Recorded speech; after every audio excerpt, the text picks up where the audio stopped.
Сегодня я вам покажу, что я делаю, проведу экскурсию в мир того, что я делаю, потому что есть разница между просто мануальными скручиваниями разными, это просто техники, и технологии, которые я пользуюсь. И я специально снимаю это видео для того, чтобы люди видели разницу и понимали, что происходит здесь конкретно у меня, как это происходит. Итак, поехали. Первое, самое главное, что я делаю, это я общаюсь с человеком на первом приеме, чтобы узнать историю, узнать, что происходило в процессе, чтобы понимать симптоматику и возможные причины. Далее, второе, что самое важное, пошли покажу. Самое важное, мы снимаем и делаем рентген всего позвоночника. Это выглядит вот таким вот образом. То есть мы делаем полностью анализ. В американском варианте это спинограмма, spinogram. Вот, это полный снимок позвоночника в двух проекциях, где я провожу анализ и смотрю, по какой причине, например, как в этом случае, есть смещение в тазу, почему одна нога длиннее, вторая короче, и почему есть перепад. И что произвело, что привело к этому, почему так. Далее, следующий вариант. После этого мы уже диагностируем человека. Я провожу диагностику, потому что часто бывает такое, что рентген несколько отличается от того, что есть у человека. И поэтому мы лечим не рентген, мы человека, мы должны посмотреть, что с ним, что не так.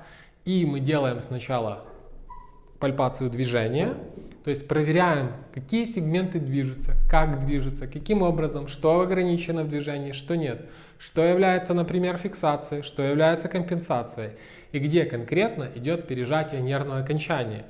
Далее мы делаем статическую пальпацию, мы проверяем, как реагирует кожа, ткани, где есть, например, отек, где, например, есть еще какое-то воспаление другого рода или мышечный спазм.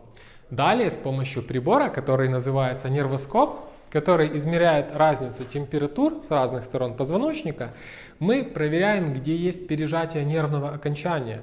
И только тогда, когда мы сложим всю картину происходящего в позвоночнике у человека, мы смотрим, каким образом те смещения, которые есть, создают проблему и как их можно поставить обратно на то место, где они будут работать полностью, в балансе и где все будет корректно и безболезненно. И только после этого происходит то, что вы наблюдаете. Эти страшные скручивания, эти невозможные всякие перегибы и так далее. Это все служит для того, чтобы изолировать конкретный сегмент и сделать его в правильную сторону, в нужном направлении.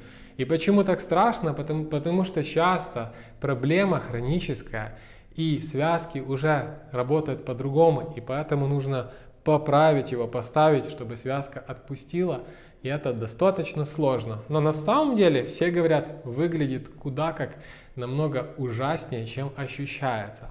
И естественно, после курса сеансов, через полгодика, мы отправляем человека на рентген и смотрим, сравниваем картину, смотрим, что произошло сейчас, есть ли варианты доработать и так далее. И только таким образом я использую технологию, которую вы видите. А техники скрутки это уже совсем другое. Это просто каким образом можно скрутить, чтобы что-то хрустнуло. Но технология это когда мы имеем начало работы и конец работы. Конкретный результат, который мы видим на снимках, который является абсолютно адекватным, ясным, явным и понятным. Ну и естественно ощущения людей, которые как бы вам говорят какие-то отзывы, кто-то не говорит, кто-то просто в себе держит. Вот. Но мы стараемся снимать, показывать, как это происходит, потому что технология новая, американская, никто не знает, как работает. Конечно, много разных вариантов интерпретации. Но я всем желаю здоровья, найти себя, свой путь и, естественно, прийти к нужному специалисту, который вам поможет и решит вашу проблему. Всем пока!